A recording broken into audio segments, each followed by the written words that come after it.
KBS 열린 토론.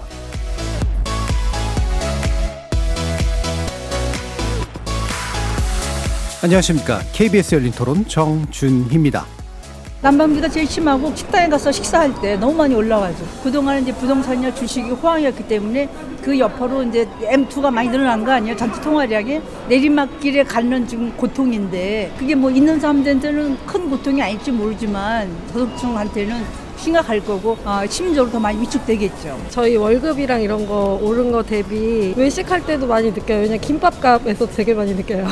물가를 잡는 것보다도 지금 당장 저는 막 이자 나가는 거랑 이게 너무 크니까 그것 때문에 뭐 너무 허우덕거리니까는 금리 너무 올려도 뭐 서민들 경제만 더 힘들어지니까 동결 잘한 것 같습니다. 물론 지금 뭐 낮출 시기는 분명 아닌 건 맞으니까 실질적으로 이제 서민들이 느끼는 침체가 너무 힘들어서 더 힘들게 할 수는 없다고 생각을 해요. 동결에 대해서 아주 우려를 갖고 있습니다. 환율도 가파르게 상승하고 있고 물가가 지금 상향 곡선을 치고 있거든요. 그렇지 않으면 실질 소득이 계속 떨어지고 있는데 결국은 계속 악순환이 되는 이런 과정이 되겠죠. 우리나라만 따로 이렇게 움직일 게 아니고 국제화 시대에 맞춰서 같이 맞춰 나가야 할 것 같아요. 그래서 너무 차이가 나면은 좀 불리하지 않을까. 거리에서 만나본 시민들의 목소리 어떻게 들으셨습니까?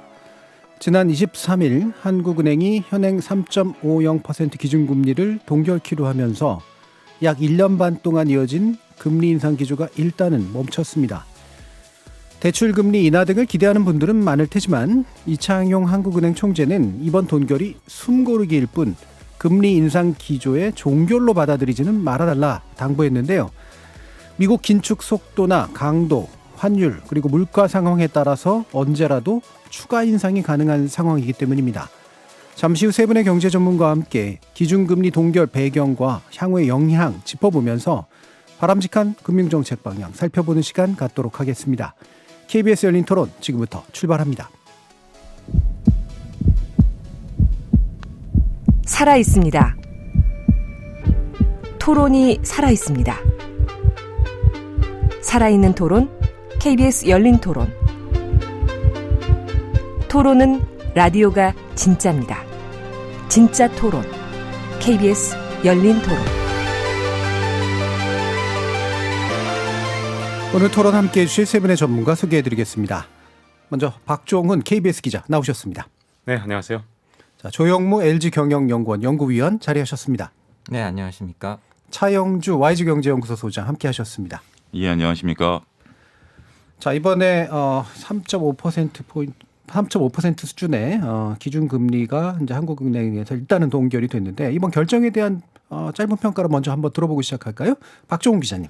네, 일단 한국은행에서는 물가 압력이 조금 완화됐다고 평가를 한 것 같은데 문제점은 한국은행이 그러면 그동안 물가 전망에 대해서 잘 맞춰왔느냐? 예. 이 부분이 진짜 문제라고 생각하거든요.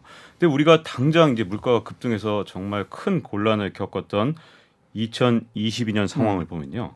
한국은행은 이 22년 오기 직전인 그 21년 11월에 물가 상승률 22년의 물가 상승률 전망을 2%로 봤었습니다. 그런데 실제로는 5%가 넘게 올랐거든요. 그러면 2022년에는 이 물가 상승 전망을 제대로 했느냐? 이것도 아니었어요. 왜냐하면 그해 2월달, 그 지난해 2월달에 이 경제 전망 보고서를 보면 한국은행은 여전히 물가 상승률을 3.1%밖에 보지 않았습니다. 그러니까 결국은 그해조차도 제대로 물가 상승률을 맞추지 못했다는 거거든요. 그래서 좀 제가 약간 걱정되는 건 공공요금 인상이라는 게 한번 일어나기 시작하면 그 뒤에 후폭풍이 정말 무섭거든요. 예. 우리가 다 전기나 가스에 다 의존하고 삽니다. 뭐 매장을 움직이는데도 다 전기 사용하고 이게 난방을 조금이라도 하려고 그러면 다 어떤 방식으로든 에너지를 쓸 수밖에 없는데 공장을 돌리려고 해도 당연히 전기가 들어가고요. 그렇기 때문에 이런 공공요금 인상 이후에 그 뒤에 후폭풍으로 물가가 계속해서 올라가는 그런 현상이 있을 수 있는데 그러다 보니 지금 다음 달 3월 달에 물가 대란설 이런 게 나와요. 차근차근 하나씩 다 올라갈 것이다. 네. 이런 얘기도 있고 공공요금 인상도 지금 다 한 게 아니거든요. 가을로 이걸 좀 미뤘을 뿐인데 그때 또 그러면 물가를 또 불안하게 만드는 요인도 있지 않겠느냐 이런 문제도 나오는 데다가 또 하나는 이제 국제적 요인으로는 사실 중국이 리오프닝을 한다. 그래서 그게 우리나라 경제에는 좀 도움이 되는 측면도 있겠죠. 근데 문제점은 그렇게 되면 원자재 가격이 더 오르고 국제적으로 인플레를 자극할 가능성도 있는 상황. 그러니까 다시 말하면 굉장히 불확실성이 큰 상황이거든요. 그래서 이창용 한국은행 총재가 이런 말을 했어요. 지금 상황이 안개가 가득해서 어느 방향인지 몰라서 차를 세운 것이다. 이런 표현을 썼는데 예.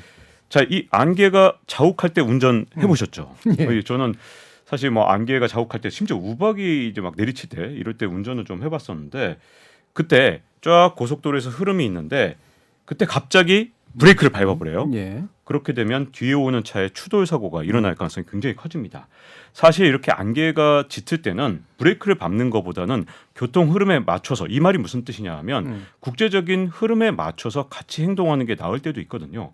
지금 미국의 금리 인상 기조에 맞서고 있는 나라들 기껏해야 일본이나 중국 정도고 예. 중국은 방화벽이 워낙 튼튼하니까 좀 다른 면이 있고요.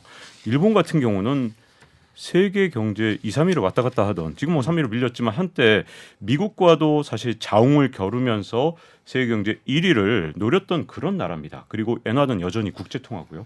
그런데 우리가 지금 우리만 이렇게 브레이크를 밟았을 때 저는 오히려 안개가 자욱할 때 교통 흐름에 맞춰가는 것보다 오히려 더 위험한 측면이 있지 않을까 이런 생각이 좀 듭니다. 예, 물가가 좀 잡힐 것이다라는 그런 판단의 기초를 두고 있는데 그게 과연 맞을까? 공공요금 인상 여파가 분명히 있을 텐데 잘 모르겠어서 멈춘 거면 그게 외로 더 심각한 문제를 또 야기하지 않을까라는 그런 지적을 해주셨네요. 자, 그럼 조용무 연구위원님 말씀 들어보겠습니다.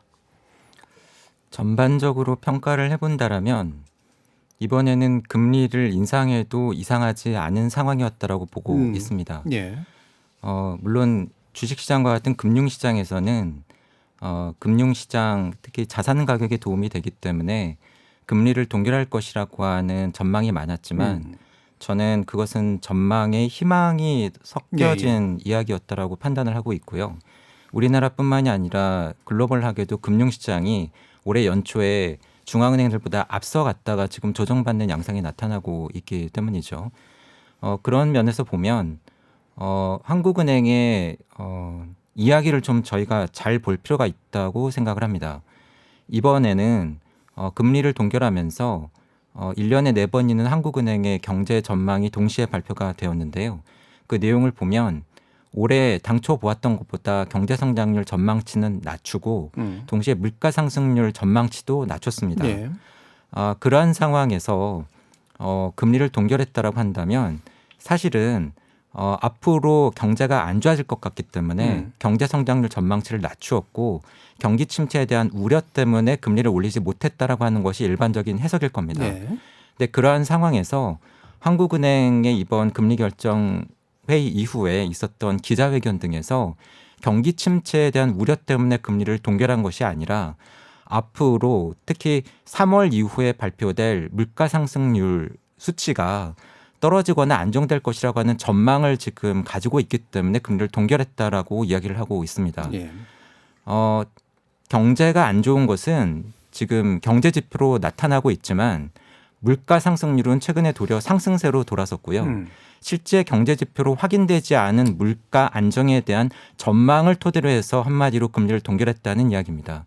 그래서 이러한 상황에서 한국은행의 기대와 달리 물가가 만약에 쉽사리에 잡히지 않는다라고 한다면 앞으로 한국은행이 여러 가지 비판에 직면할 수도 있다라고 생각을 하고 있습니다. 예. 그러니까 겉으로 이제 드러낸 물가가 잡힐 것이다라고 하는 그런 수치는 사실 그렇게 설득력 없어 보이고 아마 내부적으로는 경기 침체에 대한 우려일 텐데 조만간 아마 한국은행이 과연 올바른 판단을 내린 것이냐에 대한 상당한 심판대에 올라갈 수도 있다. 자, 차영주 소장님. 예, 그동안에 최근에 한국은행의 어떤 그 움직임이라든지 아니면 기재부와의 어떤 뭐 행보 이런 것들을 봤을 때는 나름대로 예견됐었던 부분이 아니겠는가 저는 그렇게 판단을 합니다. 23일 금통위 이전에 17일 날 기재부에서 최근 경기 동향에서 경기 둔화를 이제 언급을 했었죠. 최근에 이제 무역 수지가 상당히 좀 좋지 않은 상태고 내수가 부진하다라는 이러한 구체적인 수치를 들면서 그런 얘기를 했었고 경기에 이제 좀 방점을 찍어야 되지 않겠는가라는 게 이제 기재부에 계속된 얘기였었죠. 그리고 행정부 정부에서도 계속 이제 경기 얘기를 좀 하고 있는 상황에서 한국은행이 아무리 스스로가 이런 물가 안정의 목표를 두고 있는 기관이라 하더라도 경기를 신경 안 쓸 수 없는 그런 형국이다라고 저는 고민을 좀 했을 것으로 좀 보여지긴 합니다. 그리고 한국은행이 이제 금리를 올린다라는 부분에 있어서 25bp 금리 인상을 한 다음에 그럼 그 다음 결정을 할 수 있는 카드가 과연 몇 개나 남아 있는가 이런 부분들까지도 종합적으로 고려를 해보게 된다라면 한국은행 입장에서는 그동안 작년부터 그랬죠. 미국의 금리 인상과는 좀 속도 조절론에 나서겠다라고 이미 밝혔었던 부분들이 있기 때문에 이번에 한국은행이 할 수 있는 카드는 지극히 제한적인 카드였었고 그리고 앞으로 쓸 수 있는 카드도 그렇게 많지 않다라고 본다라면 나름대로 한국은행 입장에서는 지금 이제 계속해서 얘기하고 있는 올해 물가 상승률이 꺾일 것으로 본다라면 한 번 정도는 정말 쉬어가는 말 그대로 그런 정도의 의미가 예. 말 그대로 담겨져 있는 게 아니겠는가 저는 그렇게 판단을 합니다. 예, 일단 쉬어간다. 그러니까 지켜보겠다라고 하는 정도의 의미가 뭐 솔직히 맞다. 자, 그러면 이 총재는 뭐 사실 그래서 이제 일정한 유보성을 좀 남겨놓긴 했잖아요. 사실 올릴 수도 있는 거다. 근데 그게 이제 어떻게 명확한 판단 기준들이 그럼 어떻게 해서 나올 것이냐. 이를테면 이제 물가 말 그대로 상황이라든가 해외 상황이라든가 여러 가지 판단 기준들이 있을 텐데 어떤 것들을 주된 변수로 보시는지 조 위원님 말씀 좀 주실까요? 역시 가장 중요한 것은 단기적으로는 물가라고 봅니다. 예. 물가 상승률이 확연하게 잡혔다라고 아직까지 판단하기가 어렵고요.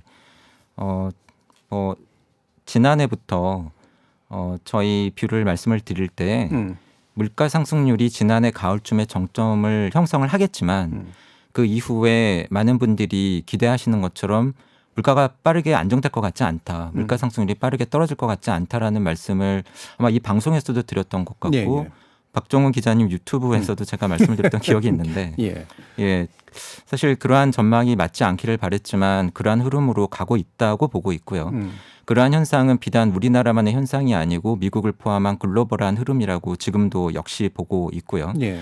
그러한 상황에서 어떻게 보면은 앞서도 말씀드렸지만 금융시장이 앞서갔었는데 미 연준은 그러한 앞서가는 금융시장에 브레이크를 걸려고 하고 있고 그것이 조만간 있을 올해 상반기에 당장은 3월에 미국의 통화정책 결정회의에서 지속적이고 그리고 예상보다 큰 금리 인상으로 나타날 가능성이 있다라고 보고 있습니다. 예. 이것이 결국은 인플레 때문이건 또는 국내외 금리 격차 확대에 의한 것이건 한국은행의 통화정책 결정에 있어서 굉장히 중요한 변수가 될 것으로 보고 있고요. 동시에 저 개인적으로는 앞서도 한국은행이 발표한 경제 전망과 이번에 한 금리 동결에서의 그 발언을 같이 말씀을 드렸었는데 저 개인적으로는 이미 한국은행이 인정하고 있지는 않지만 이미 우리나라 통화정책의 웨이트가 무게 중심이 물가에서 경기 쪽으로 옮겨가고 있다고 판단을 하고 있습니다. 예. 한마디로 아직까지 물가가 잡히지는 않았지만 경제가 안 좋고 어쩌면 앞으로 더 안 좋아질 수도 있기 때문에 이러한 경기 침체를 감안을 해서 통화 정책을 펴고 있고 그래서 경기 침체 때문에 금리를 동결한 것은 아니라고 하지만 조금 전에도 차 소장님께서도 말씀하셨습니다만 이미 많은 경제 주체들이 경기에 대한 부담 때문에 이번에 금리를 동결한 것이 아닌가라고 이미 해석을 하고 있는 거죠. 예. 그런 면에서 보면 앞으로 저는 금리를 올리기가 점점 더 어려워질 것 같습니다. 그러면서 보면 저희 예상처럼 경기 흐름이 좋지 않다라고 한다면 어쩌면은 이제 금리를 올릴 기회가 오지 않을 가능성도 있고 올린다고 하더라도 한 번 정도 0.25%포인트 정도밖에 올리지 못한 채로 이번 금리 인상이 끝날 가능성이 있습니다. 예. 그런 면에서 보면 향후에 우리나라의 경기 흐름이 과연 한국은행과 정부가 예상하고 있는 것처럼 상저하고 상반기에 어려운데 그 어려운 것이 상반기로 끝나고 과연 하반기로 가면서 좋아질 것인지 아니면은 그 반대로 그나마 지금이 낫고 시간이 지날수록 점점 더 어려워지면서 상고 하저의 흐름 하반기로 가면서 더더욱 어려워지는 흐름이 나타날 것인지가 저 개인적으로는 굉장히 중요한 변수가 될 거라고 보고 있습니다. 예, 일단 뭐 무엇보다 물가가 중요하겠지만 안 잡힐 것 같고 아무래도 사실은 내심 실질적인 기준은 경기 문제일 텐데 점점 더 아마 어려워질 가능성이 높아서 인상 기회를 잡기가 어려울 것이다. 차 소장님은 어떤 판단하시나요? 예, 저도 뭐 비슷한 의견입니다. 지금 이제 경기에 대한 부분들을 보게 된다라면 이게 단순하게 금리를 가지고 경기를 좌지우지할 수 있느냐라는 부분들에서 지금은 조금 벗어나는 부분들이 있죠. 예. 미국 같은 경우 IRA 법이라든지 칩스법이라든지 이런 것을 통해서 우리 현재 수출 주도형 경제에 대한 산업 구조를 지금 변화를 요구하는 그런 부분들도 있고요. 우리가 지금 현재 국내 투자를 이루어야 되는 부분들에 있어서의 공동화 부분들도 걱정을 해야 되는 부분들이고 또 중국과의 관계에 있어서의 수출의 어떤 트리거 이런 것까지 걱정해야 되는 부분들이기 때문에 단순하게 금리와 경기와의 관계가 상관성이 좀 많이 떨어질 수 있다라고 보는 거죠. 어찌됐든 지금 우리가 쉽게 이제 물가는 올라가는데 특히 이제 공공요금 필두로 해서 소비자 물가는 올라가는데 경기가 살아날 수 있느냐라는 부분들과는 결이 좀 달라질 수 있다라고 보여지고요.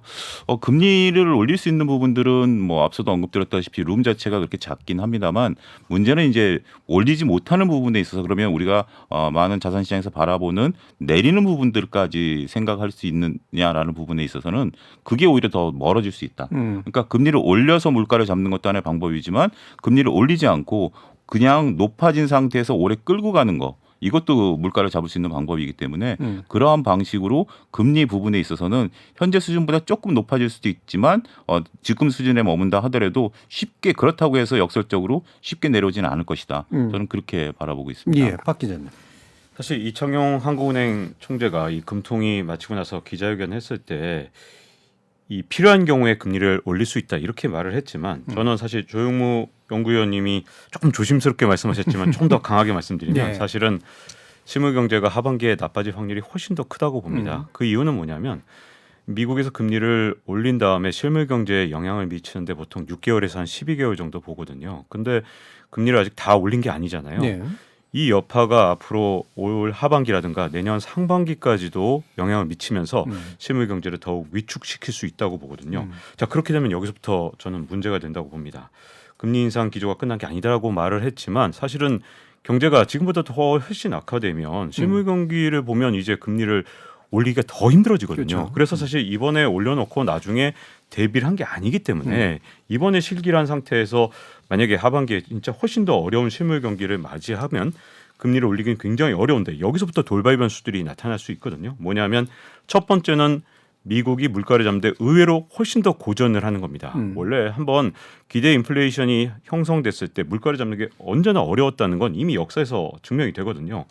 지금 미국의 탄탄한 고용시장이나 모든 것을 볼 때 물가를 잡기 어렵고 그래서 생각보다 금리를 많이 올리게 되면 우리나라 입장에서는 정책 수단이 상당히 굉장히 수가 안 남는 상황 이게 엔드게임 상황이 될 수 있거든요. 예. 우리가 영화에서도 어벤져스 있었지만 그게 사실은 정말 남은 수가 별로 없는 그렇죠. 정말 최후의 최종 단계까지 갔을 때를 엔드게임 상황이라고 하는데 그게 지금 현재 나타날 가능성이 굉장히 크죠. 더군다나 국제적으로 이제 중국의 리오프닝이라든가 아니면 현재 우크라이나 전쟁 전황이라든가 모든 것을 봤을 때 에너지 가격을 또 한 번 더 들어올릴 가능성이 올 연말에 여전히 있기 때문에 물가에 대한 어떤 여러 가지 자극 요소가 돌발 변수가 나타날 수 있는 그런 상황 속에서 정책 수단이 마땅치 않은 연말을 맞이할 수도 있다. 그런 측면에서는 사실은 우리가 조금이라도 더 여유가 있을 때 선제적으로 조치를 했어야 되지 않나. 그렇지만 앞으로 금리를 올리기는 생각보다 더욱더 어려워질 것이다. 하반기로 갈수록 이렇게 봅니다. 예. 그래서 금리를 올리고 싶어도 올릴 수 없는 그런 상황이 이제 생겨날 부분에 대해서 상당 부분 뭐 유사한 이야기들을 짚어주셨는데요. 자, 그러면 이번에 금리 동결 결정이 이제 어떤 영향을 미칠까를 하나하나 좀 짚어보면 좋을 것 같은데요. 먼저 이제 많은 분들이 생각하시는 이제 대출 금리 관련해서 어떤 판단을 내릴 수 있을까? 차영규 소장님. 예, 많은 분들이 이제 금리를 올리지 않았으니까 예. 이제 금리 변동이 좀 있지 않겠는가라고 이제 기대를 하시는 면들도 좀 있을 것 같습니다. 특히 이제 최근에 정부가 은행에 대해서 조금 압박을 하는 면도 있기 때문에 기대감을 좀 가지시는 분들도 있을 텐데 여기에 이제 김지현 금융위원장이 그런 얘기를 했죠. 대출 금리의 원가가 되는 코피스 금리가 현재 좀 멈춰 있는 상태고 조달 금리가 안정되고 있기 때문에 은행이 여기에 이제 플러스 가상 금리만 조금 조정을 한다라면 금리를 좀 낮출 가능성이 있다라고 좀 언급을 하셨죠. 거기에 이제 기대감을 좀 가지시는 분들이 있으실 텐데 이제 은행권에서는 또 얘기가 좀 다릅니다. 현재 지금 금리를 이제 대출 금리의 기준점이 되는 게 이제 금융채인데요. 금융채 금리가 최근에 조금 오히려 좀 올랐어요. 예. 그러니까 지금 현재 그 3월 달 그러니까 이제 우리가 이제 월 초에 이제 4.113에서 최근에 이제 3.66까지 이제 떨어졌다가 다시 조금 올라오는 그런 모습을 좀 보여주고 있거든요. 그렇기 때문에 오히려 지금 이제 그 기준 금리는 동결이지만 기준점이 되고 있는 금융채 금리가 조금 올라가는 모습들을 보여주고 있기 때문에 시장 금리와 연동되는 대출 상품에 대해서는 오히려 올릴 수밖에 없다라는 게 현재 은행의 이제 목소리죠. 하지만 이제 정부가 은행에 대해서 이제 공공재라는 대통령의 가이드라인이 현재 제시가 돼 있는 상황이기 때문에 쉽지 않을 것이다라고 보고 있고요. 또 한 측에서는 현재 지금 우리가 통화 정책을 이렇게 하고 있는 것이 경기를 이제 좀 억제하려고 하는 부분들인데 오히려 금리가 낮아지게 된다라면 유동성을 또 공급하는 또 역할도 할 수 있잖아요. 그렇게 된다면 정책 효과가 반감될 수 있기 때문에 이 부분에 대해서는 정부가 추가적으로 금리 인하의 압박을 주기에도 쉽지 않을 것이다라고 지금 이제 논쟁이 좀 붙어 있는 상태다라고 말씀드릴 수가 있겠어요. 어찌됐든 지금 금리가 동결된 것이지 낮아진 건 아니기 때문에 대출 금리의 변화가 있다 하더라도 그렇게 우리가 피부로 느낄 정도의 변화는 없지 않을 가능성이 높다 이렇게 말씀드릴 수가 있겠습니다. 예, 적어도 시장 상황은 금리를 떨어뜨릴 수 있는, 그러니까 대출 금리에 관련해서 인하를 기대하기는 굉장히 어려운 상황이다. 연동된 것으로 부동산 시장 관련해서도 박정훈 기자님께 한번 여쭤볼까요? 사실 이 부동산 시장에서는 그동안에 이제 계속해서 시그널이 한쪽으로 가고 있거든요. 뭐냐면 정부에서는 끊임없이 이제 여러 가지 규제 완화를 통해서라든가 아니면 부담스러운 금리를 낮춰줘서라든가 이런 식으로 시장에 집을 가진 사람들한테 집을 팔지 말라는 신호를 주고 있는 거나 다름이 없습니다. 그런데 이 관련해서 폴 크루그만 이 노벨 경제학상 수상자잖아요. 이분이 일본 장기 불황 그리고 아시아 외환 위기 뭐 등등에 굉장히 관심이 많았기 때문에 일본 장기 불황의 원인 중에 하나로 이 부동산 시장의 거래 소멸을 굉장히 높게 원인으로 보고 있습니다. 근데 이분이 했던 얘기 중에서 제일 중요한 얘기가 뭐냐면 시장에서는요, 집을 보통 이 최근에 산 사람들이 자기가 산 가격보다 낮게 파는 건 정말 쉽지 않거든요. 그렇죠. 그렇기 때문에 이 팔려는 사람들은 이 가격이 이미 떨어져도 잘 시장에 매물을 내놓지 않는데 이미 시장에서 엄청 이게 가격이 낮아졌다는 걸 느끼는 이제 구매자들 입장에서는 또 역시 집을 살지 않으려는 그런 경향이 있습니다. 그렇게 이 비대칭적인 상황이 계속되게 되면 오랫동안 거래가 소멸되게 되고 이 기간이 길면 길수록 어떤 문제가 생기느냐? 집을 팔고 싶지만 정말 급매물에 급급급 매물이 돼도 마지막까지 참다가 그 어느 순간 이 티핑 포인트 정말 임계점을 딱 넘어서는 순간 매물이 많이 나와서 오히려 이 부동산 시장에 훨씬 더 하락폭을 키우는 그런 문제점이 있고 이 폴 크루그만이 일본의 이 장기 불황을 설명할 때 거래 실종 부분이 일본 경제에 굉장히 큰 패착이었다. 일본 정부가 잘못 정책을 폈다고 보고 있는데 지금 우리 지금 정부에서 계속 끊임없이 그런 시그널을 주는 거죠. 집을 가진 사람들한테 조금만 더 기다려봐. 더 강력한 이 정책이 기다리고 있어. 금리도 우리가 더 압박해 줄 거고 이런 문제점을 해결해 줄 거야 라고 신호를 보내주고 있지만 문제점은 정부가 금리를 낮추라고 해서 뭐 잠깐 뭐 몇 달은 낮아질 수가 있지만 자 그렇게 되면 어떻게 되느냐. 지금 현재 은행에서 예금 금리 이제 정부의 압박 때문에 낮췄다는 거 진짜 누구나 다 알 만큼 진짜 정부에서 아주 대놓고 압박을 했잖아요. 그랬더니 그 이 머니 무브에서 영 머니 무브가 일어났습니다. 다시 말하면 은행의 예금 금리가 낮아지니까 이 돈이 무려 60조 원이 최근 2달 동안 빠져나가서 이 돈들이 다른 데로 가버린 거예요. 자 그러면 은행들 입장에서는 예금으로 좀 조달 금리가 낮은 그런 금리들이 다 사라지니까 결국은 금융채나 이런 데 의존할 수밖에 없고 금융채 금리가 자연스럽게 올라가면 이거 조달 금리가 높아지니 방법이 없잖아요. 그러면 대출 금리가 다시 올라가게 됩니다. 그러니까 이게 금리 낮춰 그러면 금리가 낮아지는 게 금융시장이 아니거든요. 그렇기 때문에 이런 신호들이 잘못해서 노이즈로 작동하게 되면 오히려 부동산 시장의 비대칭성을 키우면서 폴 크루그만이 경고한 일종의 절대 일본 정부 해선 안 되는 일 그걸 우리가 과거에 89년부터 91년 사이에 봐놓고도 그걸 따라할 위험성이 있기 때문에 좀 조심을 할 필요가 있지 않을까 싶습니다. 예, 그러니까 사실상 부동산 거래가 더 안 되는 상황으로 자꾸 몰려가는 정책 효과 같은 것들도 예상이 되는 것 같은데요. 혹시 이 부분에 대해서 조영무 위원님 말씀해 주실 거 있으실까요? 부동산 쪽은 제가 잘 모릅니다. 알겠습니다. 네. 자, 그럼 바로 한미 금리 격차 문제를 대해서 여쭤보려고 하는데 지금 일단 그 두 가지잖아요. 한미 금리 격차가 이제 이렇게 벌어지면 우리나라 또 환율 문제부터 해서 여러 가지 문제가 생기는 거 아니야? 이것도 있고 실제로 얼마나 더 벌어지게 될까라고 하는 거에 대한 예상도 되게 중요할 텐데 이 부분에 조영미 연구원님 일단 먼저 말씀 주시죠. 아마 제가 진행자께서 진행하시는 이 프로에서 꽤 전인데 예. 그 미국이 금리를 올리기 시작할 때 한미 정책 금리가 역전되면은 무슨 일이 생길까 주제로 출연했던 기억이 있고 예, 예. 그 자리에서 과거 경험들을 저희가 분석을 해보면 미국 금리가 한국 금리보다 높아졌다고 해서 당장 돈이 빠져나가지 않습니다. 예. 그렇게 해서 문제가 생긴 적도 별로 없었고 그리고 실제로 그렇게 돈이 빠져나가는 경우를 보면 단순히 뭐 0.5%포인트, 1%포인트 이 정도의 금리 역전도 중요하지만 환율 움직임이 굉장히 중요하다. 특히 외국인 투자자들 입장에서 환전을 해서 국내 금리시장에 투자를 하기 때문에 앞으로 투자를 했던 원화 가치가 오르느냐 떨어지느냐가 어떻게 보면은 금리 역전 폭보다도 훨씬 더 중요하다라는 말씀을 드렸던 기억이 예. 있습니다. 예.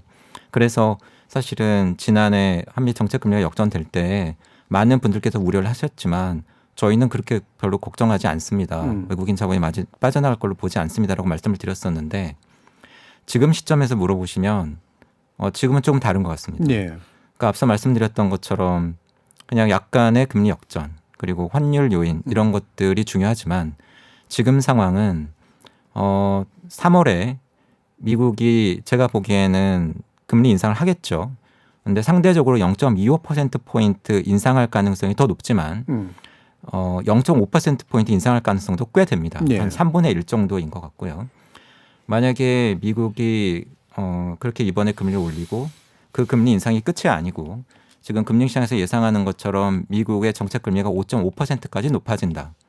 그런데 한국은행이 이제 금리를 못 올리거나 또는 올리더라도 0.25%포인트 인상에 끝난다라고 한다면 우리 금리의 상단은 3.75에서 끝납니다. 네. 그러면 한미 정책금리 역전폭이 작게는 1.75, 크게는 2%포인트까지 벌어지게 되는데요. 이러한 금리 역전폭은 저희가 많이 경험해보지 못했습니다. 더군다나 이러한 상황이 적게는 6개월 그 이상 꽤 길게 갈 가능성이 있습니다. 그렇다고 한다면 이러한 금리 역전폭은 의미가 있는 수준입니다.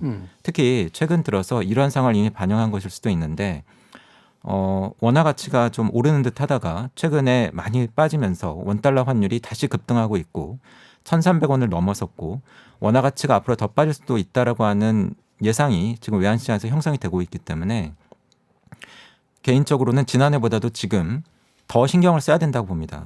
특히 외국인 자본의 흐름에 있어서 추세적이고 큰 흐름을 결정하는 것은 많이들 보시는 주식시장의 자금 흐름이 아니라 채권 자금입니다. 예. 그리고 은행 같은 금융기관들 중심으로 한 대출 론 시장입니다. 그래서 채권 자금 또는 대출 자금을 중심으로 자금이 어떻게 움직이는가를 지난해보다도 이제 올해 앞으로 더 유익 있게 봐야 된다라고 개인적으로 생각하고 있습니다. 예. 그러니까 현재의 격차가 좀 더 오래 지속되거나 심지어 더 벌어지는 건 좀 더 이례적인 곳으로 보시기 때문에 더 신경 쓸 수밖에 없는 그런 상태가 왔다라고 보시는 것 같은데요. 박종 기자님은 어떤 생각이신지 한번 여쭤볼까요?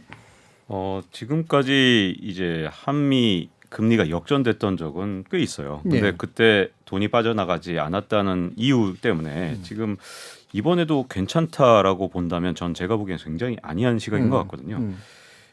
제가 보기엔 일단 첫 번째로 경제 환경이 굉장히 다릅니다. 그동안 한미금리 역전이 일어났던 시기를 보면 우리나라 경제가 꽤 괜찮았고요. 지금처럼 무역수지 적자 폭이 점점 확대되면서 이런 불안한 모습이 아니었거든요. 이게 일단 첫 번째로 이 기저에 깔려있는 가장 큰 차이점이고 여기에 이제 가장 중요한 문제가 뭐냐. 자, 우리가 지난해 9월에 일본의 엔화 환율을 우리가 목격을 했죠.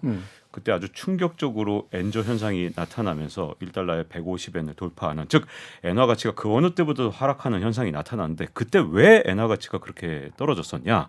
그 이유는 미국이 금리를 계속해서 올리는데 일본은 못 올린다. 그렇죠. 이게 진짜 중요하거든요. 사실은 금리 격차보다 중요한 건 미국이 아무리 올려도 올리지 못한다라는 그 시각이 굉장히 중요한데 이번에 우리가 동결을 해버렸기 때문에 아니 그러면 한국 경제가 하반기로 가면서 더욱더 어려워져서 저 한국이 이제는 금리를 진짜 못 올리겠는데라는 시각이 생겼을 때 금리 격차가 벌어지게 되면 이때가 보통 환율에 아주 안 좋은 영향을 미칠 수 있습니다. 그렇기 때문에 이번에는 제가 보기엔 과거의 금리 역전과는 달리 그 어느 때보다도 외환 시장을 잘 지켜봐야 되는 그런 상황이 될 것 같습니다. 역시 확실히 좀 우려가 될 만한 그런 여러 조건들이 좀 만들어지고 있는 것 같은데요. 차영주 소장님도 이 부분 좀 말씀 주실까요? 예, 일단 환율만 놓고 보더라도 우리가 작년 11월 달 초만 하더라도 1,400원대 환율이었었죠. 그때와는 좀 상황이 다르다라고 좀 봐야 되겠죠. 그때는 완전히 이제 저희가 소위 킹달러라는 얘기를 할 정도로 달러 베이스에 따라서 글로벌 환율들이 움직였고 우리도 이제 1,400원대에서 오랫동안 유지가 되다가 이제 중간 선거 이후부터 급격히 꺾였죠. 1,217원까지 떨어졌던 환율이 지금 다시 좀 올라가는 부분들인데 이 부분은 이제 우리나라 문제 부분들이 복합적으로 작용됐다라고 보여집니다. 무역 수지 적자라든지 또 두 분께서 계속해서 언급하신 것처럼 한미 간의 이제 금리 격차라든지 이런 것들이 반영되고 있는 거기 때문에 그때 당시에 급격하게 1,400원대 갔을 때의 경제 충격보다 오히려 더 심각할 수도 있다. 저는 이제 그렇게 보는 거고요. 두 번째로 보는 것은 지금 현재 우리가 조영무 위원께서 말씀하셨다시피 그 주식 시장에는 외국인 자금들이 뭐 요 며칠 좀 팔리긴 했습니다만 전반적으로 들어오는 분위기였어요. 왜냐하면 미국에서도 주식 시장에서 보면 미국 투자자들이 돈을 빼서 어디로 가느냐 신흥국 쪽으로 돈을 넣고 있거든요. 그러다 보니까 이제 신흥국인 중국, 우리, 인도 이런 쪽으로 돈이 들어오다 보니까 주식 시장에서는 외국인들이 돈이 들어오니까 빠져나가지 않는 것처럼 보이죠. 하지만 채권 시장은 작년 하반기부터 이미 돈이 유출되고 있는 상황이었습니다. 그렇기 때문에 두 분들이 말씀하신 것과 같이 걔를 보면 일단 환율이 흔들리는 부분들이 지금 최근에 23일 이후부터 좀 가팔라졌거든요. 가팔라지는 환율에 대한 움직임, 그다음에 이제 채권 시장에서의 외국인 투자자들의 움직임 이런 것들에 따라서 충격이 클 수도 있다. 우리가 이제 과거 사례를 보게 된다면 극단적으로 벌어졌었던 게 150bp까지 우리가 몇 개월 동안 견디는 적은 있긴 했었습니다만 지금 현재 그 이상 그 더 이제 높은 격차와 기간을 과연 견뎌낼 수 있는 지금 체력이 되느냐라고 봤을 때는 지금 흔들리고 있는 무역 수지라든지 이런 것들을 봤을 때는 조금 만만치 않을 가능성도 있다. 저도 그렇게 설명을 드릴 수가 있겠습니다. 예, 방금 150bp 격차까지는 경험하고 견뎌봤다. 근데 이게 그러니까 1.5% 정도 차이까지는 그랬다는 건데 아까 이제 조 위원님께서는 1.75 내지 2.0 정도 수준 퍼센트까지 벌어질 가능성이 높다라고 보신 거잖아요. 네. 예, 그 부분 더 말씀 한번 주실까요? 네, 한마디로 이렇게 많이 벌어진 상태에서 오랫동안 지속적으로 한미 정책금리 역전을 경험했던 적이 많지가 않고요.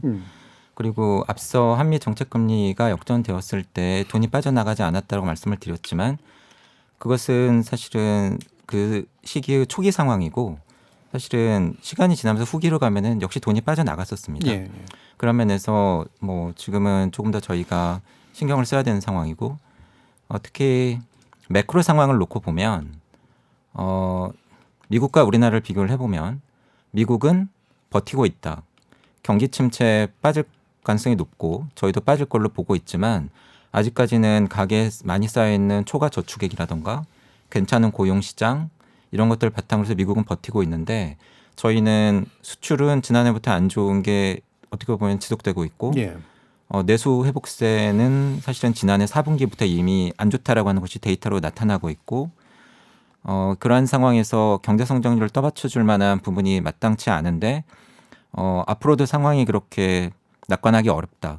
그러한 상황에서 미국은 뭐 경기가 뒷받침이 되니까 당장 발등에 불인 물가를 잡기 위해서 금리를 올리고 있지만 우리는 이번에도 동결한 것처럼 그러지 못하고 있다라고 한다면 사실은 원화 가치가 앞으로 더 떨어진다거나 또는 원화 가치 하락이나 국내 금리 역전을 반영을 해서 외국인 자금을 중심으로 해서 자금 해외로 유출될 그러한 상황은 사실은 지난해보다는 훨씬 더 많이 지금 갖춰지고 있다라고 말씀을 드려야 될 것 같습니다. 예.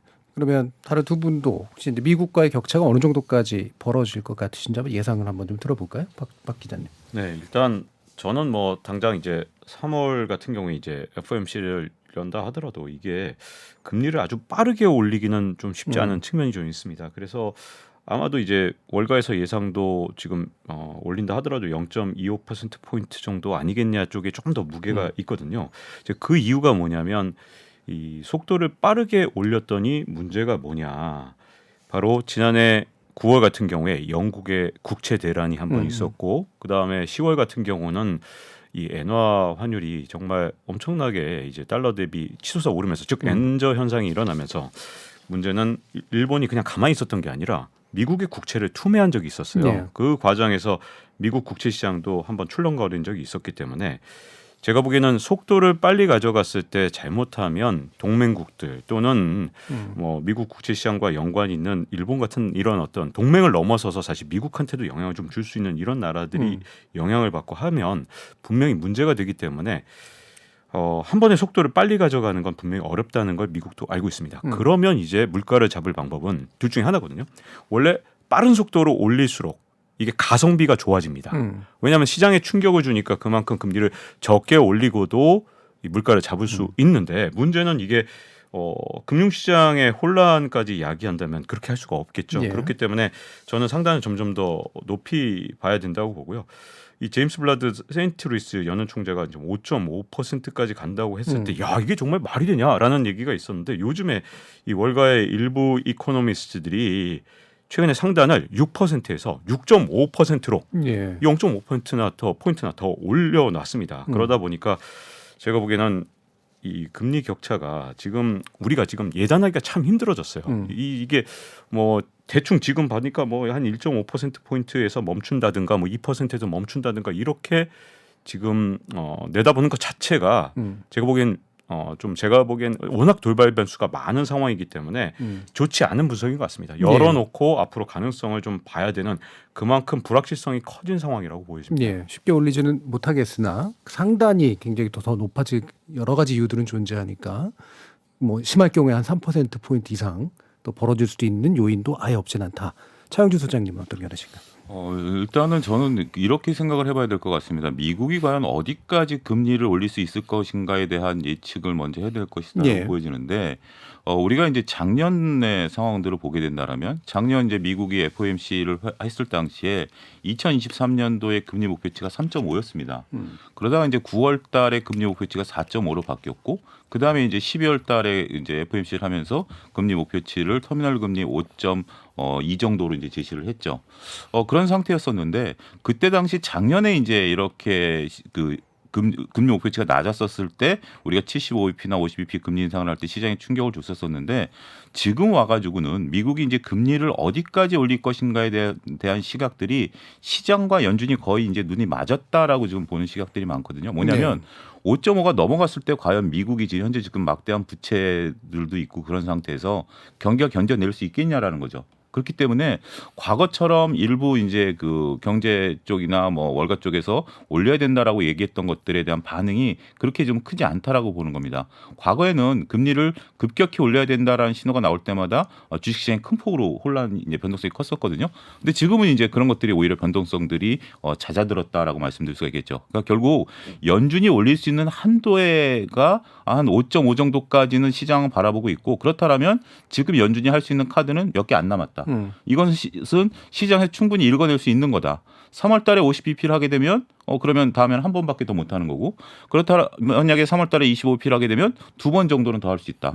그 전에 끝날 수도 있고 2번 정도 더 할 수 있다라고 보는 지금 시각들이 있기 때문에 지금 뉴욕의 주식 시장이 꽤 단단하게 움직이고 있다라고 저는 그렇게 보거든요. 그러면 미국이 이제 5.5 정도인 상태인데 아까 이제 말씀드렸던 것처럼 일부에서는 그렇게 보는 거죠. 요즘 이제 고원금리라는 단어를 이제 쓰는데 높은 수준의 금리가 유지가 되는 건데 과거에 이제 미국이 금리 인상을 멈췄을 다음에 금리가 내려가는 게 최소한 11개월 정도 걸렸거든요. 이 기간이 좀 더 길어질 수도 있다라고 미국도 역시 마찬가지 보는 거고 그러면 이제 우리나라는 어느 정도 올릴 수 있느냐라고 봤을 때 미국이 이제 제 개인적으로 봤을 때 5.5 정도라고 보고 우리가 이제 지금 3.5인데 그럼 벌써 2% 금리 격차가 벌어지는 거 아니겠습니까? 근데 이제 한 번 정도 더 이제 금리를 올리고 마지못해 한 번 더 올린다고 하면 그래도 이제 1%가 벌어지는 거고 근데 이제 우리는 부담스러운 게 그거죠. 경기 계속 저희가 말씀드렸습니다만 25bp 금리 인상을 할 때마다 가계부채만 놓고 봤을 때 가처분 소득이 6조가 줄어듭니다. 예. 그렇게 된다라면 이게 지금 뭐 충분히 타격을 줄 수 있는 정도이기 때문에 일단 저는 극단적으로는 한 1.75 정도까지는 조용 의원께서 숫자 계산 아까 하셨던 거 이제 저도 괴를 같이 하는데 그 정도까지는 고려해 놓고 전략을 세워야 되지 않을까 싶습니다. 예, 알겠습니다. 자, KBS 열린 토론 1부에서 이번에 한 해나 이제 기준금리 동결이 가지고 있는 여러 가지 가능성과 전망에 대해서 한번 분석해 봤는데요. 이어지는 2부에서 이것과 함께 현재 우리나라가 어떤 식의 정책들을 좀 펼쳐가야 되는가라는 문제를 좀 짚어보도록 하겠습니다. 여러분은 KBS 열린 토론과 함께하고 계십니다. 토론이 세상을 바꿀 수는 없습니다. 하지만 토론 없이 바꿀 수 있는 세상은 어디에도 없습니다.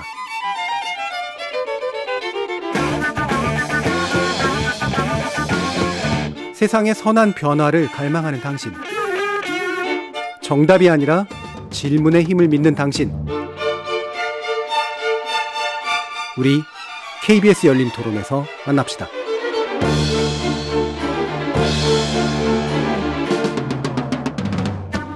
KBS 열린 토론 2부 조영무 LG경영연구원 연구위원, 차영주 YG경제연구소 소장, 그리고 박종훈 KBS 기자 이렇게 세 분과 함께하고 있는데요.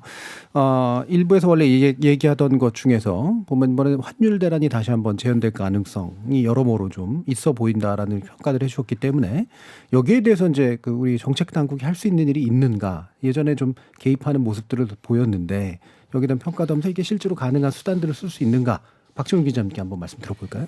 우리나라에서 이제 환율에 대해서는 사실 지난해 엄청나게 많이 정부에서 개입을 했었죠. 그래서 뭐 심지어 뭐 한 일간지에 난 기사를 보면 외환당국이 시중은행들의 달러 주문 동향, 뭐 실시간 포지션 이걸 매 시간마다 보고하라 이런 요청을 했던 기사도 있었고요.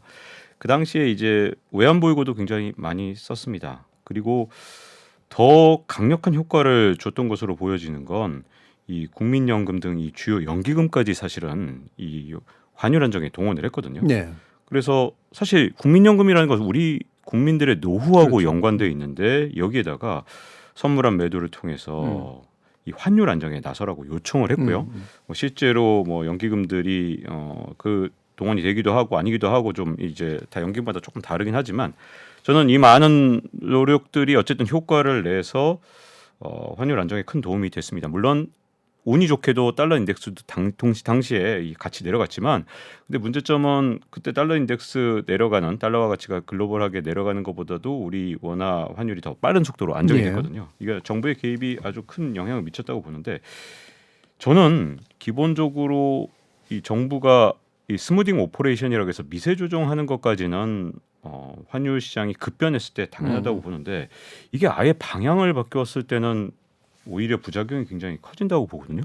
이 당장 지난해 하반기에 4분기에 있었던 일을 다시 복기를 해보면 그게 어떤 심각한 영향을 주는지를 알 수 있는데 이렇게 연기금까지 동원하니까 우리 환율이 가야 될 적정 환율, 우리 뭐 무역 수지 적자나 모든 것을 고려했을 때 견딜 수 있는 환율보다 훨씬 내려갔습니다. 그래서 1,220원 아래로 내려갔는데 이때가 무슨 문제가 생겼냐면 우리나라 수출업체들은 1년 농사 잘 짓고 이 달러를 갖고 있다가 연말에 갑자기 1,440원까지 갔던 환율이 그냥 뚝뚝뚝 떨어지면서 내려가니 수출 기업들은 진짜 갖고 있던 달러를 1년 동안 이걸 갖다가 처음에 수출할 땐 1,300원일 줄 알고 수출했고 1달러에 뭐 1,400원일 줄 알고 수출했던 수많은 기업들이 있을 거 아니에요.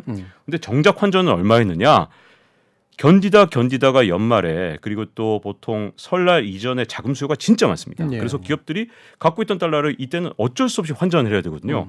이 수출 이 내고 자금이 갑자기 이 내고 자금이 한꺼번에 쏟아져 나오면서 1,220원 아래로 갔는데 이게 사실 환율 시장에 적정한 개입이 아닌 이렇게 방향성까지 바꾸게 되면 과거에 키코 사태 때 이 중견기업들 중소기업들이 얼마나 고통받았는지 아시잖아요. 이번에 사실은 저는 수출업체들이 사실은 어려운 환경 속에서 간신히 수출선 잡고 계약하고 그랬던 그 환율 베이스에서 한 1,300원, 1,400원을 보고 수출 계약을 했다가 연말에 결국은 큰 타격을 받았는데 이 과정에서 사실 우리 수출업체들은 큰 피해를 받았지만 그렇다고 진짜 환율 안정에 성공을 했냐? 그렇진 않거든요. 왜냐하면 이렇게 내고자금까지 다 쏟아내고 나니까 설이 지난 다음에 어떤 일이 생겼냐?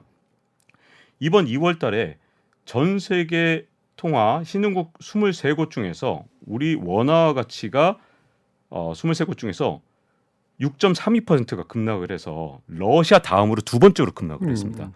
그 얘기는 뭐냐? 이 적정 환율이 아니니까 당연히 이 여러 가지 이제 환 시장은 특히 이제 투기 세력이 정말 많거든요. 근데 정말 좋은 먹잇감이죠. 왜냐하면 이건 균형 환율에서 훨씬 벗어났고 한국이 버틸 수 있는 환율이 아니라고 생각하니까 전부 다 원화 가치 하락에 베팅을 할 수밖에 없게 만들었고 그게 결국은 2월 달에 러시아 세상에 제재를 받은 러시아 루블화 가치 바로 다음으로 우리나라 원화 가치가 급락을 했다. 그게 외환 시장에 개입을 했을 때 어떤 부작용이 나는지 결국 여기에 우리한테는 승자가 없는 거죠. 수출 기업들은 뭐 도대체 무슨 이익을 받느냐, 얼마나 손해 봤냐 이렇게 따져볼 수 있는 거고 외환 시장 안정, 환율 안정에도 큰 도움이 안 됐기 때문에 적정한 개입이 항상 중요하지 않을까. 미세 조정 수준이 낮지 않을까 싶습니다. 예. 마침 또 그 말씀하는 과정에서 이제 우리나라 무역 수준 문제가 나와가지고 이게 사실 상당히 심각한 수준인 것 같아서 11개월 연속 적자를 기록하고 이제 이렇게 되면은 이제 1년 이번 달까지 적자를 기록하게 되면 전망이 그렇게 나오고 있습니다만 1년이 무역 투지가 계속 안 좋아지는 그런 상태인데 올 들어 이달 20일까지 무역 적자가 186억 3,900만 달러라고 합니다. 작년 같은 기간에 비해서 2.7배 수준으로 이제 나오고 있잖아요. 이거 왜 이렇게까지 되고 있는 건가? 차영주 소장님 좀 말씀 주실까요? 예, 상당히 좀 심각하다라고 봐야 될 것 같습니다. 무역 적자가 186억이고 동년 동기 대비해서 2.7배지만 작년 전체의 3분의 1이 넘는 수준이거든요. 그것을 불과 50일 만에 우리가 이렇게 했다라고 보면 특히 이제 2월 달 같은 경우 작년과 비교했을 때 작년엔 설이 2월에 있었는데 이번에는 설이 1월에 있지 않았습니까? 그럼에도 불구하고 2월 달에 무역 적자가 굉장히 컸었다라는 것이 문제가 된다라는 거죠. 두 가지 크게 볼 수 있는데 하나는 우리의 이제 주력 수출 상품인 이제 반도체가 43%가 꺾였습니다. 그러다 보니까 상당히 안 좋았고 여러 가지 품목 중에서 이제 컴퓨터라든지 가전, 무선통신 등이 다 이제 크게 꺾였습니다. 승용차는 늘었는데 승용차 같은 경우는 주로 이제 대미 수출이 늘었기 때문에 이 부분이 늘었다라고 봐야 되겠죠. 그러면 반도체와 무선통신, 컴퓨터가 어디서 꺾였느냐? 중국에서 꺾였습니다. 중국 수출이 22%가 줄었고 우리의 또 하나의 시장이라고 봤었던 베트남도 18%가 이제 빠지면서 전반적으로 우리의 주력 상품과 국가가 조금 안 좋은 상황들을 보였다라고 좀 말씀드릴 수 있겠죠. 물론 중국이 이제 셧다운 상태에 있었기 때문에 이제 리오프닝한 효과가 아직 나타나지 않았기 때문에 이게 이제 리오프닝이 되고 나면 좀 나아지지 않을까라고 보는 시각도 일부 있긴 있습니다. 근데 이제 그 부분에 대해서는 뭐 여러 가지 이제 우리가 예측성 발언을 할 수밖에 없다라고 보여지고 우리가 이제 지금 문제로 삼는 것은 중국 산업 구조의 변화거든요. 반도체 같은 경우는 현재 지금 중국에서도 우리가 생각하는 것보다 우리가 이제 고사양 반도체에 대해서는 우리가 단연히 앞서고 있습니다만 중사양 정도까지만 하더라도 이미 그들이 어느 정도 수준까지 올라왔다라고 보여지고 특히 우리가 이제 과거 차화정 시대처럼 중국이 고도 성장을 했을 때는 중간재 수출을 해가지고 우리가 먹고 살았었는데 이 부분을 이제 중국이 스스로가 이제 처리하기 시작했다라는 부분들 그리고 이제 특히 미국을 중심으로 해서 연합전선으로 중국을 때리다 보니까 우리가 이제 홍콩 포함해가지고 중국으로 들어가는 상품들에 대한 좀 경로가 막히는 부분들 이런 부분들이 작용을 하다 보니까 무역 상태가 상당히 좀 좋지가 않다 이렇게 좀 말씀드릴 수가 있겠죠. 따라서 지금 이 상태가 단기간에 해결될 문제로 보여지지는 않습니다. 반도체 같은 경우 세계 경기 사이클까지 종합적으로 봐야 되는 부분들이다라고 말씀드릴 수가 있겠고 중국의 리오프닝과 같은 경우도 지금 현재 3월 초에 양해가 열리죠. 양해가 열렸을 때 과연 지금 소비 중심의 리오프닝에서 과연 지금 현재 중국이 인프라 투자라든지 이런 것을 나설 수 있을지 여기에 따라서 우리의 무역 구조도 달라질 수 있지 않겠는가 말씀드릴 수가 있겠습니다. 아무래도 이제 반도체 부분에서 약화된 부분이 제일 크고 이게 또 중국과의 관련성 속에서 중국이 많이 사주지도 않을 뿐더러 앞으로도 그럴 가능성이 점점 떨어지게 되는 그런 상황들을 지적해 주셨네요. 조용미 의원님은 어떤 부분 짚으실까요? 수출은 올해도 어려울 것 같다고 계속 말씀을 드려왔고 지난해 발표했던 저희 올해 경제 전망에서 수출 증가율이 0%대에 불과할 거라고 이미 저희는 전망을 했었고 그 예상과 크게 사실은 다르게 가고 있지 않고 지난해 앞서 뭐 중국 말씀을 해주셔서 제가 떠오르는 건 지난해 5월 전후에서 중국에서 코로나가 확산되었을 때 그때쯤부터 우리 수출이 대중 수출을 중심으로 해서 굉장히 안 좋았기 예. 때문에 질문을 많이 받았었는데 그게 만약에 중국이 코로나 때문에 경제 활동이 둔화되고 수입 수요가 위축돼서 우리로부터 수입을 덜해서 우리 수출이 위축되는 거라고 한다면 좀 이상하다라는 말씀을 그때도 드렸었고 왜냐하면 만약에 그런 이유라고 한다면은 우리로부터도 수입을 줄이고 미국으로부터도 수입을 줄이고 대만으로부터도 수입을 줄여야 될 텐데 유독 우리로부터 수입을 많이 줄였고 미국으로부터 수입은 도리어 늘었고 대만은 덜 줄었기 때문에 이러한 부분을 놓고 볼 때 이미 지난해부터 과거에 저희가 보지 못했던 어떤 우리 수출 경쟁력 측면에서의 문제, 구조적인 문제, 특히 대중 수출에 있어서의 문제점이 나타나고 있는 것 같다라는 말씀을 드렸고요. 예. 이 이야기를 사실은 뒤집어 보면 제가 생각하기에 지난해 말부터 매크로를 볼 때 가장 저희가 고려를 해야 되는 변화라고 한다면 예상보다 중국이 제로 코로나 정책을 빨리 풀었습니다. 그래서 지금 리오프닝에 대한 기대감이 높고 그러한 기대감을 반영해서 IMF는 최근에 1월 경제 전망을 수정하면서 세계 경제 성장률을 높였는데 그러한 가운데에서 지금 중국 경제 성장률이 높아지고 그리고 중국의 수입 수요가 늘면서 우리 수출이 회복될 수 있을 것인가라고 하는 질문이 많이 제기가 되는 것 같습니다. 근데 앞서 말씀드렸던 메커니즘을 그대로 적용한다라고 한다면 중국이 좋아진다고 해서 우리 수출이 그렇게 크게 늘어날 이유도 잘 안 보인다라고 예. 하는 것이고 예. 특히 최근에 발표되고 있는 우리나라의 수출 통계들을 뜯어보면 어느 지역으로의 수출이 가장 많이 줄고 있는가? 홍콩, 중국 본토, 대만 이 세 개 지역이 가장 많이 줄고 있고 한마디로 중국의 경제활동과 관련된 권역으로의 수출이 전반적으로 수출이 부진한 가운데서 가장 큰 폭으로 줄고 있다라고 하는 점을 감안을 해보면 이건 역시도 지난해부터 계속 말씀을 드리고 있습니다만 이전과 다른 어떤 구조적인 문제다. 예. 특히 우리 제품들은 생각보다 중국 내수 시장에서 존재감이 없습니다. 우리가 많이 수출하는 제품들은 중국의 수출품에 또는 SOC 투자에 많이 들어가는 중간재, 자본재 이런 쪽인데요. 뭐 부품이라든가 소재.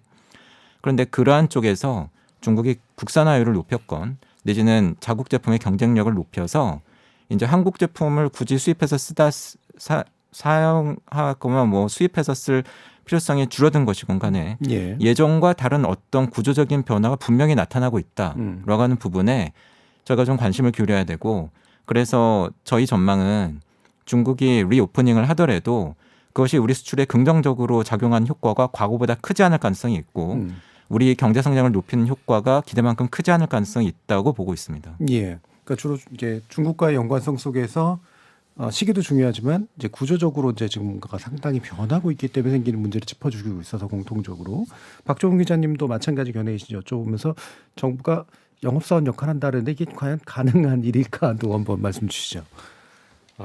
지금 현재 이제 세계 경제 성장률 IMF가 수정을 할 때 세계 경제 성장률을 0.2%포인트 상향을 하면서 한국은 오히려 거꾸로 1.7이었던 것을 1.6%로 이렇게 낮추는 그런 상황이 왔거든요. 근데 사실은 IMF가 우리나라 가장 좋게 보는 곳의 하나입니다. 왜냐하면 다른 데는 더 심각해요. 왜냐하면 한국시티은행 같은 경우 0.7%, ING 같은 경우 0.6%, 심지어 일본의 노무라증권 같은 경우는 마이너스 0.6%를 네. 받거든요.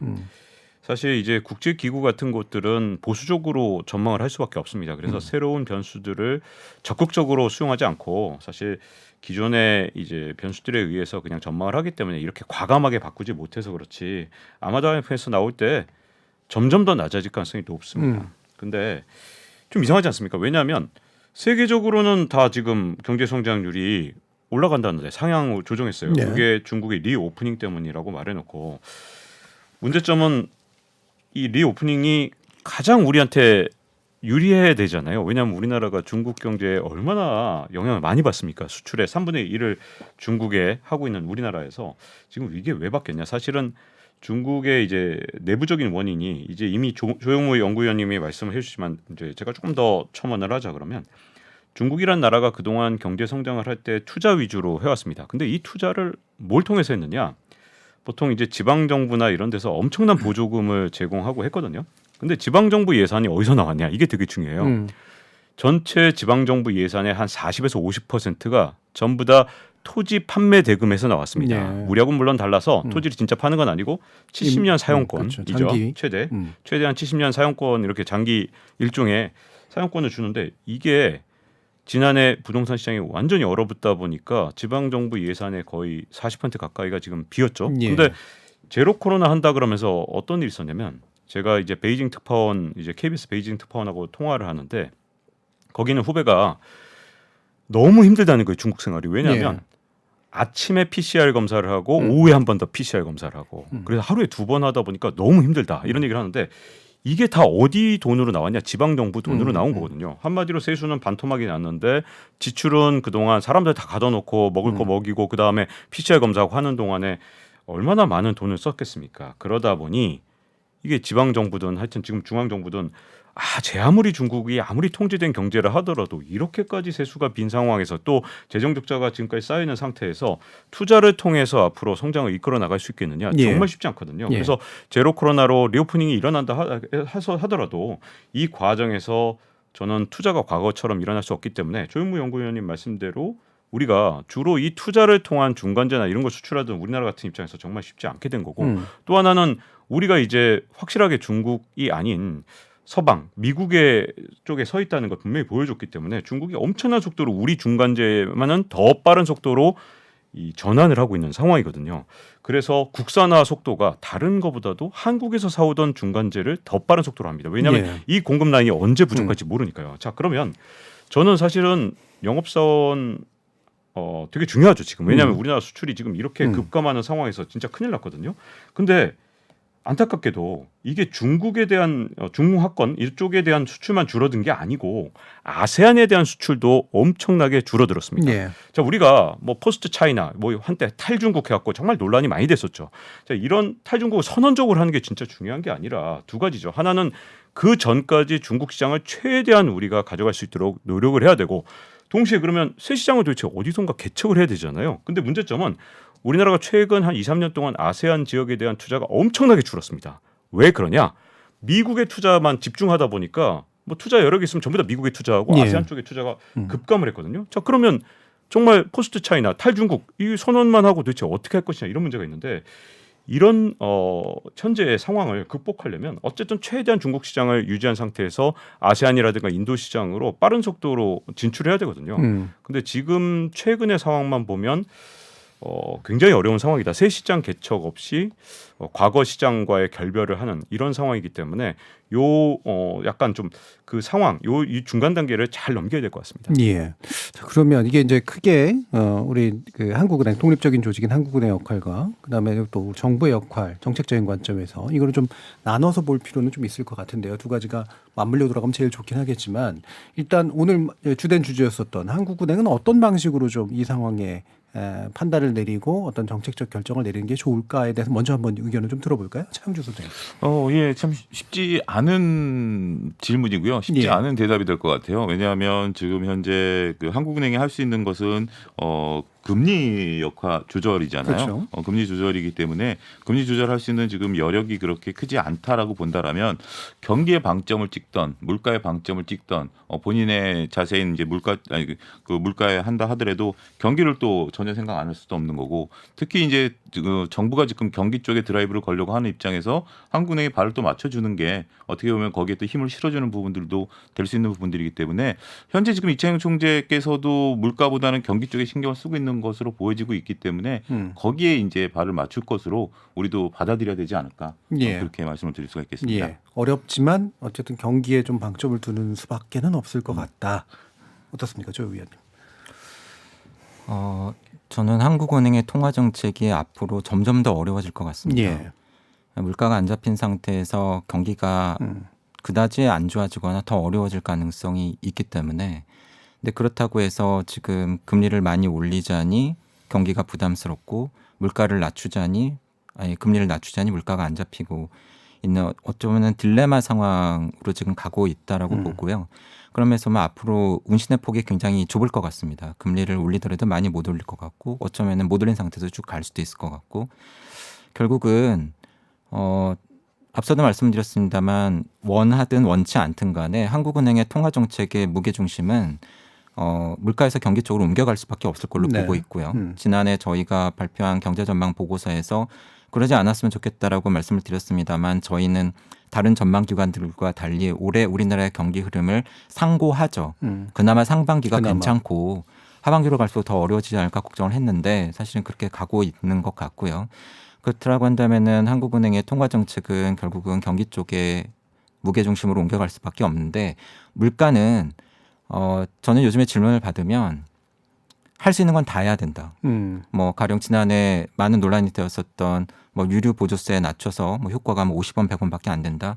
그거라도 좋다. 근데 그런 정책들이라도 할 수 있는 것 다 해서 그러한 것들이 10개, 20개, 100개 모이면은 그 효과가 커질 수 있는 것처럼 수단과 방법을 가리지 않고 물가를 잡을 수 있는 것은 다 해야 된다라고 요즘도 정책 예. 제언을 드리고 있고요.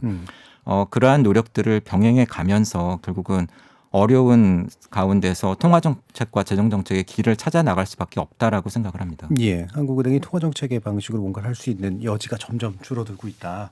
뭐 한번 재정 정책 관련해서 좀 이따 한번 더 얘기해 보도록 하고요. 박정우 기자님, 한국은행 어떤 부분들을 짚어주실 수 있을까요? 저는 뭐 어쩔 수 없이 재정 정책이나 예. 금융 정책을 총괄해서 같이 말씀드릴 수밖에 예, 없는 예, 상황이 예. 된대요. 왜냐하면 한국은행이 통화 정책으로 뭘 할 수 있는 건 사실 이번에 금리 인상을 하지 않음으로써 상당 부분 잃었다고 봅니다. 예, 이제는 예. 사실 한국은행 손을 많이 떠났다고 봐요. 한국은행이 할 수 있는 여지가 거의 없습니다. 그 이유는 연말로 가면 갈수록 경기가 나빠지기 때문에 이젠 뭐 금리를 올린다는 게 점점 연말로 갈수록 어려운 상황이잖아요.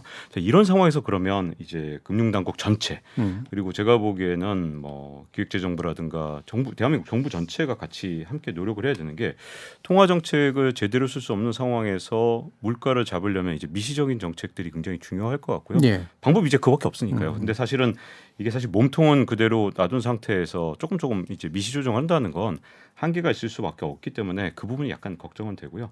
그게 또 이제 앞으로 이제 한국은행이 이제 수단이 굉장히 점점 줄어든다는 것을 해외에서 다 알거든요. 그 과정에서 환율 문제가 좀 쉽지 않을 겁니다. 연말로 갈수록 이 부분에 있어서 좀 어려울 텐데 환율 대책을 지금이라도 조금씩 좀 세워놔야 된다. 특히 환율 관련해서 컨틴전시 플랜, 즉 비상 계획들을 좀 세워놔서 이런 단계에선 여기까지 정책을 하고 이런 것들이 좀 필요하지 않을까 싶고 그게 또 우리나라 채권 시장, 국채 시장 뭐 하고도 연관이 다 있거든요. 왜냐하면 환율이 불안한 건 결국 우리나라 채권 시장에서 돈이 빠져나와서 일어나는 일일 가능성이 굉장히 큰데 그렇기 때문에 금융시장에서 자금 조달 문제라든가 이런 것들이 연말에 점점 더 가속화될 가능성이 크기 때문에 이제는 모든 금융당국이 모여서 같이 머리를 맞대고 해결해야 된다. 그 이유는 가장 주된 수단이 이제 점점 이제 수단이 약화되기 때문에 할 수 있는 수단이 없기 때문에 다 같이 모여서 좀 진짜로 이제는 철저한 대비책 이걸 세워놔야 올 연말 내년 제가 보기에는 적어도 상반기까지 잘 버텨나갈 수 있지 않을까 싶습니다. 그럼 아까 이제 그 환율에 대한 직접적인 시장 개입이 가지고 부작용 문제를 짚어주셨으니까 환율에 대한 비상 계획을 좀 세우면서 금융당국이 뭔가 머리를 맞대서 쓸 수 있는 이를테면 정책 수단들이 있다면 어떤 게 좀 있을까요? 그게 참 쉽진 않죠. 예. 제가 보기엔 우리나라가 사실은 그동안 이제 가장 좋은 방법은 구두 개입으로 해결하는 거거든요. 그러기 위해서는 그 시장에 대한 카리스마를 굉장히 유지했어야 되거든요. 이게 예. 좀 추상적인 표현이긴 하지만 외환을 진짜 써서 시장의 방향을 바꾸는 데는 진짜 엄청난 달러가 필요합니다. 근데 문제점은 그 외환 시장의 플레이어들이 사실은 다 돈을 벌려고 거기에 시장에 들어오는 거거든요. 근데 이게 외환 시장에 개입을 할 때 자꾸 이제 지난해 있었던 일이지만 자꾸 잽을 날리는 방식으로 하게 되면 시장에서는 오히려 외환 시장을 거슬렀을 때 돈을 벌게 예, 됩니다. 예, 예. 근데 제가 보기에는 시장에서의 주도권이나 아니면 카리스마를 회복하는 그 방법은 제가 보기엔 시장이 만약에 정책 당국, 금융 당국에 거스를 경우에는 손해를 볼 수 있다는 걸 확실하게 보여주는 게 저는 가장 중요하다고 보고요. 그렇게 된다면 보통 이제 쓰는 방법이 이제 마지노선 같은 걸 잘 정해놓고 그 상황에서 어떤 식으로 시장에 확실한 경고를 줄 것인가 예. 이런 것들을 철저하게 계획을 세워놔야 되는데 이걸 미리 시장에 알려준다니까 그런 순간 바로 패를 까는 그렇겠죠. 거잖아요. 그러니까 예, 예. 그 이상은 좀 어렵고 사실은 정부 내부에서 또는 뭐 외환당국, 한국은행들이 다 같이 모여서 이 부분을 좀 같이 고민을 미리 해둘 필요가 있지 않을까 싶습니다. 예. 그럼 다른 두 분께도 이제 뭐 재정 정책이나 통화 정책으로 쓸 수 있는 수단들은 이제 거의 다 소진됐다라고 보고 계시는 거니까 재정적인 방법이나 또는 이제 금융 당국들이 다 이제 전체적으로 모여서 어떤 것들을 좀 고민했으면 좋을까? 우리 조 위원님 한번 말씀 들어볼까요? 오늘 방송에서 뭐 사실 어려운 수치들을 많이 말씀을 드렸습니다. 예. 뭐 경제 성장률도 말씀을 드렸고요.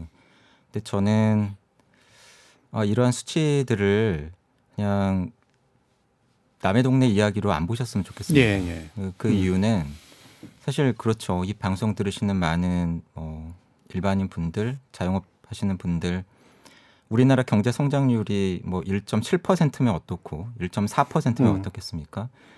지난해 저희 연구원에서 경제 전망을 발표를 할 때 저희는 올해 경제 성장률 1.4로 국내 연구기관들 중에서는 가장 낮게 봤지만 예. 사실은 뭐 그 수치가 왜 중요한가라는 질문을 굉장히 많이 받았습니다. 그런데 이 단순한 수치가 의미하는 게 그냥 숫자에서 끝나는 것이 아니라는 점을 말씀을 드리고 싶은데요. 왜냐하면 이런 거죠. 올해 경제 성장률 전망을 높게 보는 기관들, 정책 당국의 비유는 제가 보기에는 그런 것 같습니다. 왜 올해 경제 성장률을 그 정도라도 보느냐? 올해 경기 흐름이 상저하고 상반기는 어렵겠지만 하반기로 가면서 좋아질 거야. 그러면은 이러한 경기 인식과 판단이 어떤 식으로 반영이 되냐면 상반기만 버티면 돼. 예. 그러니까 어려운 시기만 버티면 되니까 올해 쓸 수 있는 정부의 재정 지출 여력을 상반기에 집중해서 쓰는 거죠. 근데 올해 정부가 쓸 수 있는 돈 예산은 이미 지난해 국회 동의를 통해서 이미 결정이 됐습니다. 예. 쓸 수 있는 돈 자체를 늘리는 거는 추경밖에 안 남고요. 근데 추경을 하지 않는다라고 한다면 쓸 수 있는 돈은 이미 정해졌는데 그 돈을 앞서 말씀드린 경기 인식하에서는 상반기에 몰아서 쓰는 거죠. 그래서 그것을 재정 조기 집행이라고 해서 이미 하고 있습니다. 올해 쓸 수 있는 돈의 60 내지 70%를 상반기에 쓰겠다라고 하고 있거든요. 근데 만약에 실제 경기 흐름이 이러한 경기 전망과 달리 상저하고가 아니라 만약에 상고하저 하반기로 가면서 더 어려워진다라고 한다면 어떤 일이 벌어지느냐. 하반기에 가서 수출은 더 어렵고 예. 민간 소비 회복세는 더 위축되는데 정부는 이미 쓸 돈을 상반기에 많이 써버린 거죠. 그러면 정말로 하반기에는 이제 성장률을 떠받쳐 줄 수 있는 부분이 안 보이게 됩니다. 예.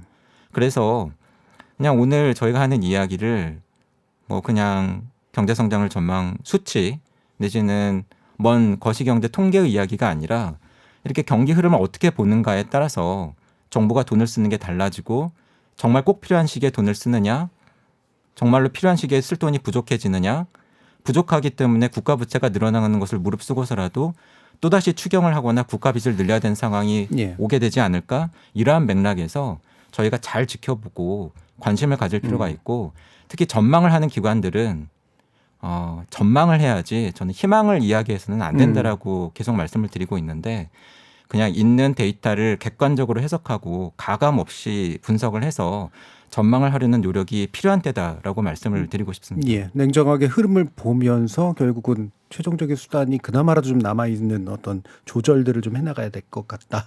차영주 소장님 마지막으로 말씀 주시죠.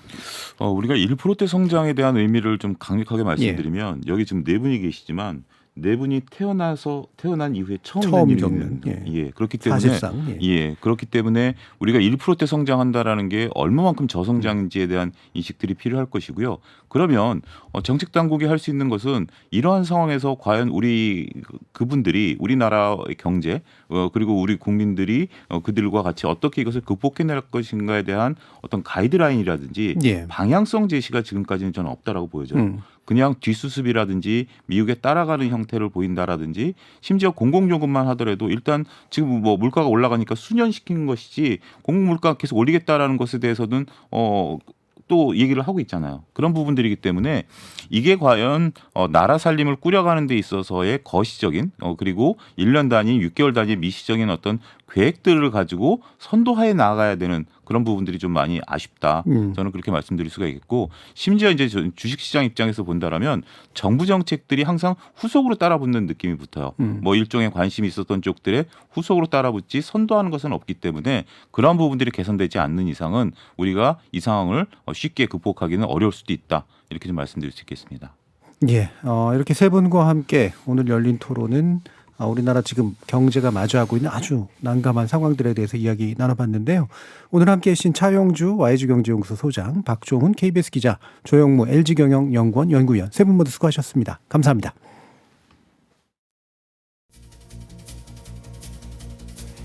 한국은행은 돈의 시중 유통량을 조절하는 이른바 통화당국으로 물가나 고용률 같은 지표를 통해서 금리를 결정하죠.